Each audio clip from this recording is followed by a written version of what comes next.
We are going to talk today about graphs of frequency distribution. Numerical data है, frequency data में present किया जाता है. तीन तरह के डेटाज होते हैं, raw, ungrouped और group. इनका ग्राफ भी होता है. We are today going to talk about the graphs of frequency distribution. ये जो ग्राफ्स होते हैं वो फ्रीक्वेंसी डेटा के कैरेक्टरिस्टिक रिप्रेजेंट करने के लिए होते हैं. डेफिनेटली फ्रीक्वेंसी डेटा को हम लोग आगे भी अलग तरीके से मैथमेटिकली मैनिपुलेशन करते हैं, स्टैटिस्टिकल मैनिपुलेशन होता है उसका, लेकिन ग्राफिकल रिप्रेजेंटेशन भी फ्रीक्वेंसी डेटा का उतना ही इम्पोर्टेंट है, because we always need to present the data को प्रेजेंट भी करना पड़ता है, इसलिए ग्राफिकल रिप्रेजेंटेशन हमको करना ही पड़ता है. अलग अलग टाइप के ग्राफ्स होते हैं, उसमें फर्स्ट है histogram, second is frequency polygon, third is frequency curve, and last one is ogive curves. There can be many more presentations also, लेकिन ये common presentations है. इसमें से first है histogram.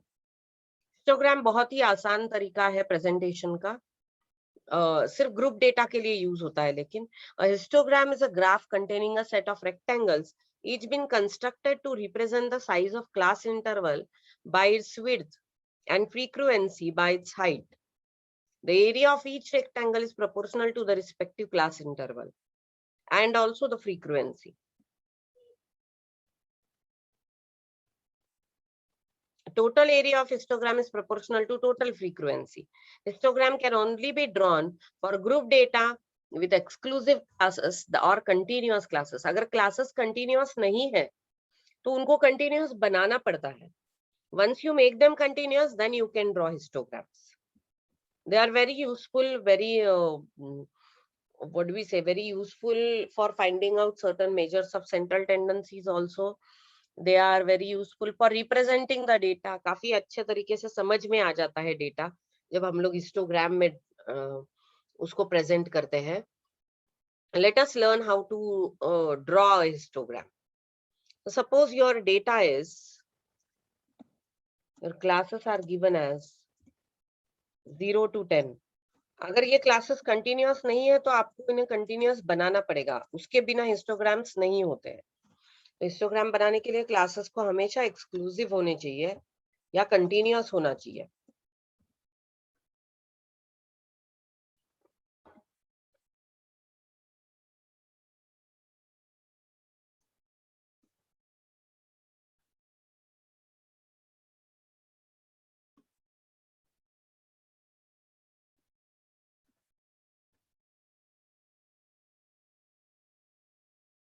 Then we'll have the frequencies. 20, 30. Suppose this is your data.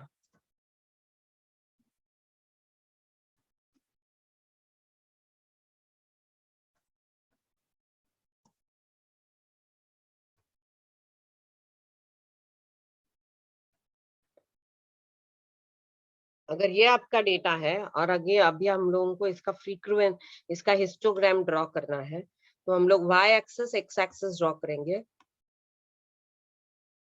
Now see, if x-axis the values are different from 0, then you can always include a kink mark here. You know that we can always have that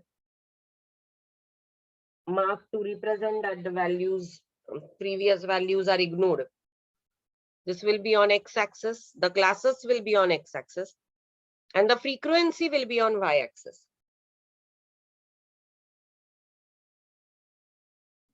तो अगर मैं mark करूं यहाँ पे, तो classes तो मेरे 0, 10, 20 ऐसे शुरू हो रहे हैं, और फ्रीक्वेंसी भी मेरा इधर 10 से suppose 20, 30,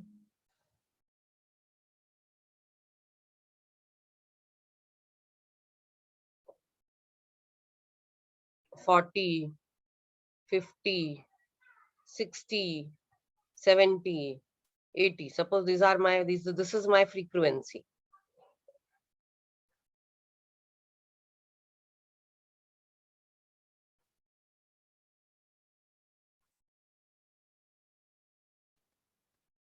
And these are suppose my classes 10, 20, 30, 40, 50, 60, 70. Now to draw the histogram, it's very easy. We'll just draw some triangles which are equivalent to the frequencies. Now width will always be same and we'll draw the height as per the frequency. तो पहला rectangle जो बनेगा वो यहाँ से 0 to 10 है, तो वो ऐसे बनेगा 0 to 10 और उसकी फ्रीक्वेंसी 20 है. Then 10 to 20, तो ये उसको लग के बनेगा. And the height frequency is 30, so the height will be up to 30. और सबसे बड़ी बात, these will be, they will be joined to each other. These rectangles will be joined to each other. इस तरह से होंगे वो. Then the next one is up 20 to 30, it is up to 70. So we'll make this.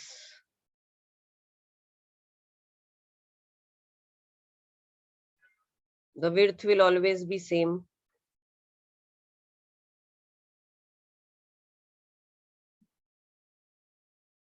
Joined to each other.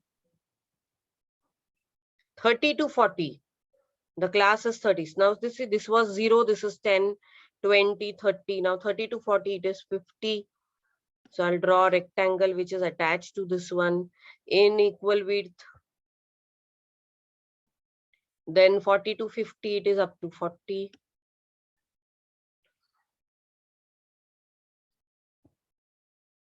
And 50 to 60, this is 50 and the frequency is 50.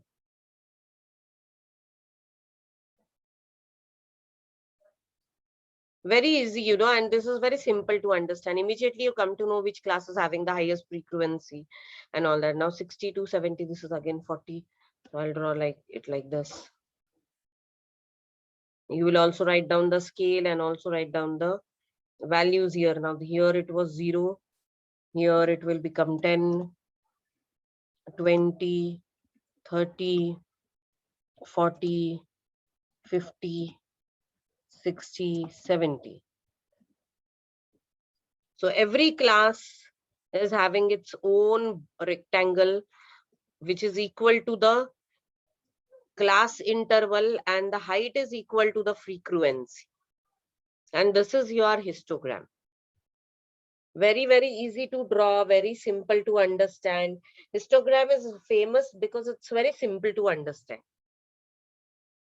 Generally यहाँ पे हम लोग तभी हिस्टोग्राम ड्रॉ करते हैं जब क्लास इंटरवल भी equal है और क्लासेस कंटिन्यूअस है. अगर क्लास इंटरवल इक्वल नहीं है, try to make it equal.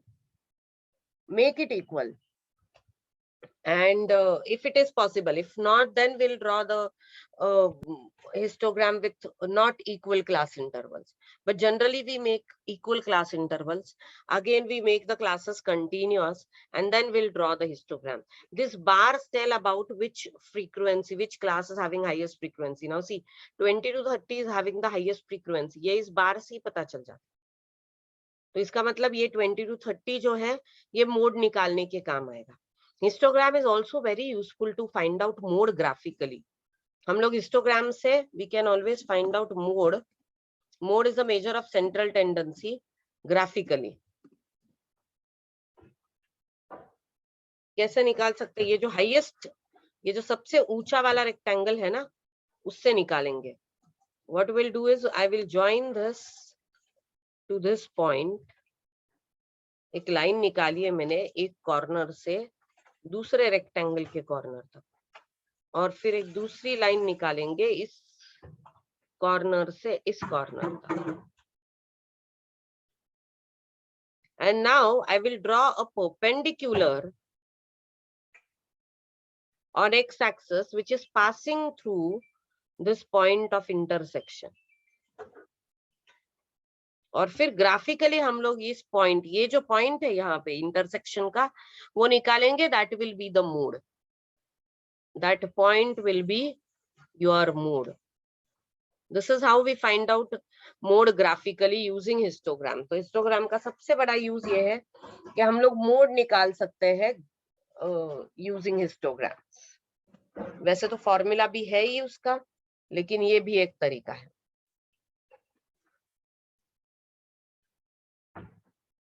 Histogram का और एक यूज है कि हम लोग इसको फ्रीक्वेंसी पॉलीगॉन के लिए भी यूज कर सकते हैं। We can use histogram to draw frequency polygon, which is the next type of graph. So we'll learn what is that frequency polygon, and then we'll learn about how to draw the histograms. The next type of graph is frequency polygon. A frequency polygon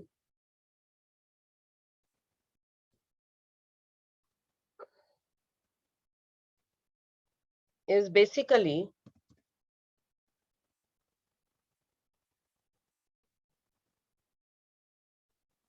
extension of histogram.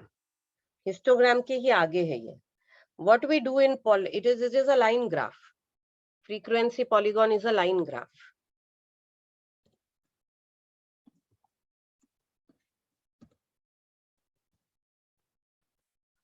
हम लोग यहाँ पे क्या करते हैं?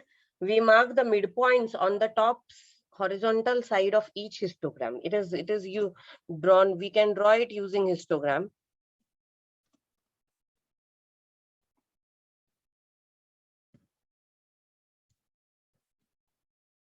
What we'll do is we'll draw the histograms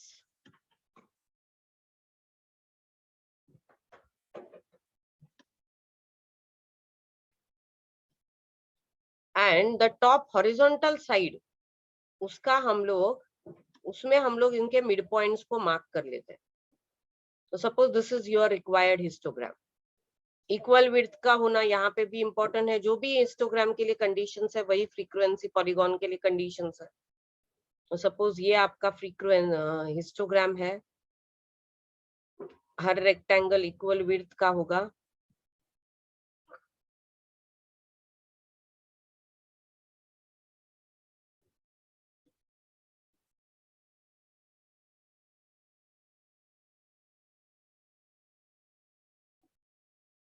Now what we'll do is we'll mark the midpoints of each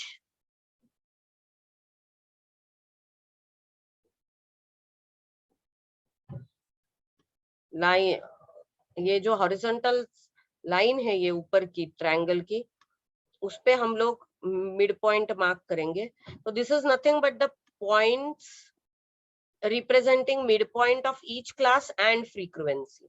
और फिर इसको हम लोग स्ट्रेट लाइन से ज्वाइन करेंगे. क्योंकि ये पॉलीगॉन है तो इसको एक बाउंडेड एरिया भी बनानी पड़ती है. तो हम लोग उसको एक्स एक्सिस को भी बाद में ज्वाइन करेंगे, which will be equal to the class interval. तो इसको यहाँ पे आप ज्वाइन करोगे तो एक बाउंडेड एरिया बच जाएगी, and this you will join to 0. तो इसकी भी एक बाउंडेड एरिया बन जाएगी, and this will become your histogram frequency polygon using histogram. अगर आपको हिस्टोग्राम बिना ड्रॉ किए ही फ्रीक्वेंसी पॉलीगॉन निकालना है तो बहुत ही आसान है. आपका जो डेटा होता है, ग्रुप डेटा, उसके हर क्लास का मिड वैल्यू निकालो और उस मिड वैल्यू को एक्स एक्सिस पे मार्क करना है. So we'll mark the mid value on x axis.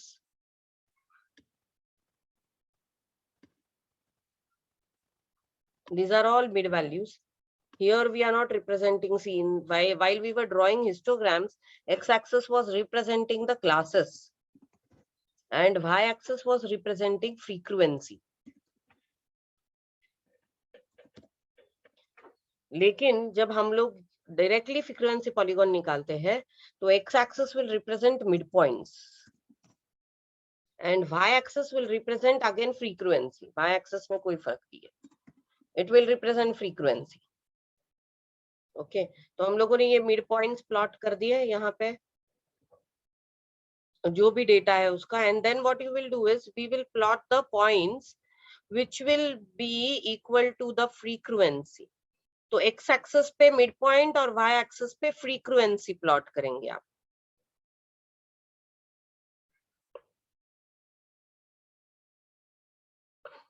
And then we will join this. ये हम लोग बिना हिस्टोग्राम के कर रहे हैं. Then will join this using the straight lines.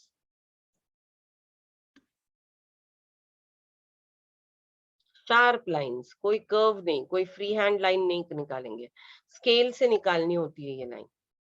आप इसको यहाँ पे ऐसे शार्प लाइन से ज्वाइन करोगे, क्योंकि ये हिस्टोग्राम है तो हम लोग इसको यहाँ पे एक बाउंडेड एरिया में बना देंगे, and this will become your frequency polygon. Polygon है इसलिए बाउंडेड एरिया करनी पड़ती है। This is different example, this is different example. I'm just trying to prove you how to, or trying to show you how to draw frequency polygon when histogram is there and when histogram is not there. तो हम लोग क्या करते हैं histogram में, we mark the, अगर histogram already है तो रेक्टेंगल के ऊपर के साइड पे हम लोग मिड पॉइंट को मार्क करते हैं, we join them by the sharp lines and we make it a bounded area, so it will become a frequency polygon. अगर आपको बिना हिस्टोग्राम का ड्रॉ करना है तो एक्स एक्सिस पे मिड वैल्यू पॉइंट कर लो, क्लास मार्क बोलते हैं जिसको, या मिड पॉइंट ऑफ क्लासेस को प्लॉट करेंगे, और वाई एक्सिस पे फ्रीक्वेंसी को, you will plot the points x axis mid value and frequency, join them by straight lines and this will give you your frequency polygon. Frequency polygon एक अलग तरीके का सिर्फ प्रेजेंटेशन है डेटा का, इससे कुछ भी हम लोग अलग से निकालते नहीं है other than histogram. It just to present the data in a way, in an understandable way. ये जल्दी समझ में आता है इसलिए इसको अंडरस्टैंडेबल वे में प्रेजेंट करने के लिए यूज करता है।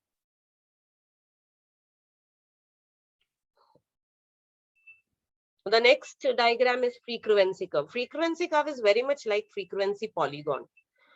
और फ्रीक्वेंसी और हिस्टोग्राम के ऊपर फ्रीक्वेंसी पॉलीगॉन को ड्रॉ करके हम लोग जो करते हैं, frequency curve is drawn by smoothening the frequency polygon. तो अगर हम लोग यहाँ पे फ्रीक्वेंसी पॉलीगॉन निकाले तो एक्स एक्सिस पे मिड पॉइंट, वाई एक्सिस पे frequencies, I will plot the points, I will draw the smooth lines. तो फ्रीक्वेंसी पॉलीगॉन में हम लोग क्या करेंगे, पॉलीगॉन में हम लोग इसको शार्प लाइन से दिखाएंगे, will draw all sharp lines here.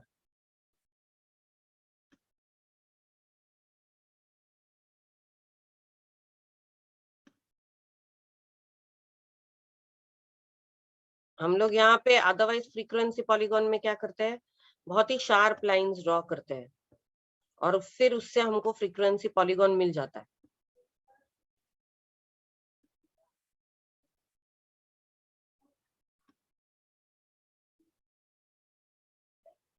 तो ये आपका फ्रीक्वेंसी पॉलीगॉन है, बिल्कुल शार्प लाइन से उसको कनेक्ट किया है। और अगर इसी पे फ्रीक्वेंसी कर्व निकालना है तो हम लोग बिल्कुल smooth line, free hand line draw करते हैं। तो difference between polygon and frequency curve is, polygon बहुत ही शार्प लाइन से हम लोग उन पॉइंट्स को कवर करते हैं और कर्व में हम लोग फ्री हैंड से उसको कवर करते हैं। This is the only difference. तो आप मिड पॉइंट्स को प्लॉट करो एक्स एक्सिस पे, वाई एक्सिस पे फ्रीक्वेंसीज को प्लॉट करो और उनको स्मूथ लाइन से ज्वाइन करो। This is called as frequency curve. Very very easy. इसको क्या है, प्रेजेंटेशन करते टाइम पे ये अच्छा दिखता है क्योंकि ऐसे स्मूथ कर्व होता है, फ्री हैंड कर्व होता है, तो it looks good. That is the only use of frequency curve. The last type of frequency curve is cumulative frequency curve और ओजाइव कर्व्स इनको बोला जाता है। बहुत फेमसली कहते हैं हम लोग इसको ogive curve.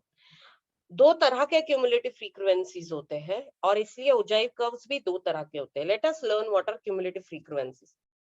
Suppose this is your data. There are two types of cumulative frequency. One is less than cumulative frequency. इसमें क्या होता है, हम लोग शुरुआत से इन फ्रीक्वेंसी को ऐड कर देते हैं। इसका मतलब ये है कि अगर मैंने पूरे ग्रुप डेटा के पूरे डेटा को अगर मैंने असेंडिंग ऑर्डर में अरेंज किया तो फर्स्ट टर्म से लेके 12th टर्म तक मुझे जो वैल्यूज मिलेंगी that will be in between 0 to 10. Then from 13 term to 27 term, whatever value I'll get, that will be in between 10 to 20. And so on. इसको बोलते हैं क्यूमुलेटिव फ्रीक्वेंसी। ये लेस देन कब होता है, जब हम लोग इसको असेंडिंग ऑर्डर में अरेंज करते हैं, तो ये लेस देन क्यूमुलेटिव फ्रीक्वेंसी होता है। ओके, तो first term to 12th term will be in between 0 to 10, 13 to 27 will be in between 10 to 20, 20 to 30 will be in between 28 to 37 will be in between 20 to 30, then 38 to 53 will be in between 30 to 40, 54 to 63 will be in between 40 to 50.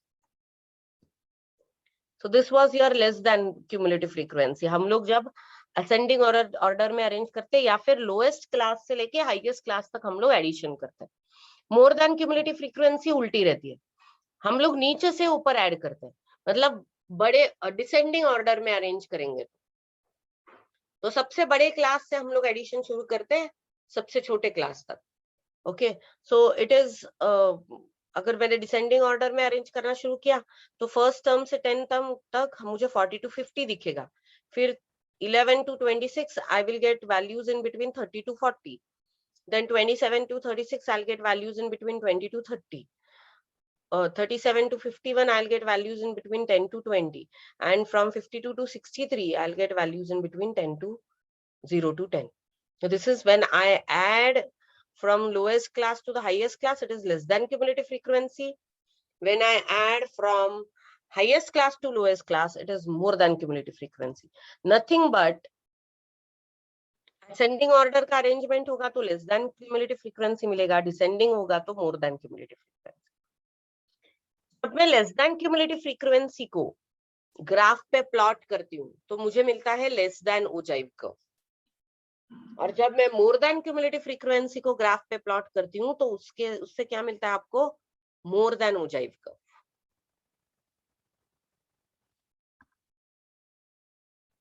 Less than ogive curve कैसे निकालते वो देखते हैं हम. Less than ogive curve निकालने के लिए हमको पॉइंट्स कैसे प्लॉट करने हैं. You have to plot the upper class limit of every class and the cumulative frequency. ये अगर मेरा वाई एक्सिस है, ये एक्स एक्सिस है, तो मैं क्या करूंगी, अपर क्लास, तो 0 to 10 में अपर क्लास लिमिट क्या है, 10. I will plot that along with the less than cumulative frequency. So it will come something like that. And then we'll join this using a smooth line. एक free hand curve निकाल के हम लोग उसको join करेंगे. Generally less than cumulative frequency ऐसी ही आती है आपकी. ओके, अगर मुझे मोर देन क्यूमुलेटिव फ्रीक्वेंसी निकालनी है या मोर देन ओजाइव कर्व निकालना है तो मेरे पॉइंट्स क्या रहेंगे, lower class limit of every class and the more than cumulative frequency. So 0 and 63, 10, 51, 20, 36, 30, 26, ये इस तरह से होगा. And when I'll plot them, I get something like this. I will join them using a straight line, and this will be my more than cumulative frequency curve, और जिसको हम लोग more than ogive curve बोलते हैं. आपको ये हमेशा दिखेगा कि अगर आपने एक ही डेटा का एक ही ग्राफ पे लेस देन और मोर देन क्यूमुलेटिव कर्व निकाला तो they will intersect each other somewhere. और ये जो इंटरसेक्शन पॉइंट है, इससे अगर मैंने एक परपेंडिकुलर ड्रॉ किया एक्स एक्सिस पे तो ये जो पॉइंट मुझे मिलेगा वो होता है median. So actually I find out a median when I draw both the ogive curves, when they intersect, और उस point of intersection से जब मैं एक projection या फिर जिसको perpendicular बोलते हैं, if I draw perpendicular on x axis, then whatever I get that will be my median.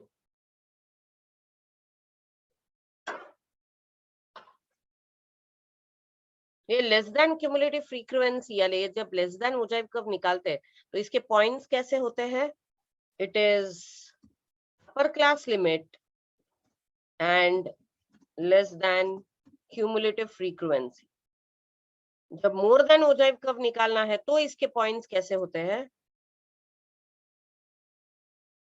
Lower class limit and more than cumulative frequency. आपको हमेशा लेस देन क्यूमुलेटिव फ्रीक्वेंसी का जो कर्व है वो बहुत बार आपको इस तरह से ही मिलेगा, और जो लेस देन का कर्व है वो इस तरह से ही मिलेगा. और ये जो पॉइंट ऑफ इंटरसेक्शन है, इससे जब आप प्रोजेक्शन निकालते हो एक्स एक्सिस पे, तो आपको जो मिलता है वो मीडियन होगा। This is always there. एक ही ग्राफ पे अगर आपने निकाला तो आपको हमेशा ग्राफिकली अगर मीडियन निकालना है तो इसी हिसाब से निकाला जाता है। क्यूमुलेटिव फ्रीक्वेंसी कर्व का ज्यादा यूज भी है कि आप ग्राफिकली कोई भी पार्टीशन वैल्यू निकाल सकते हो। पार्टीशन वैल्यू जैसे मीडियन, क्वार्टाइल, डेसाइल, या हम लोग सेंट्रल टेंडेंसी में सीखेंगे। ये ग्राफिकली अगर प्लॉट करने हैं तो हम लोग लेस देन और मोर देन क्यूमुलेटिव डेटा को यूज करते हैं।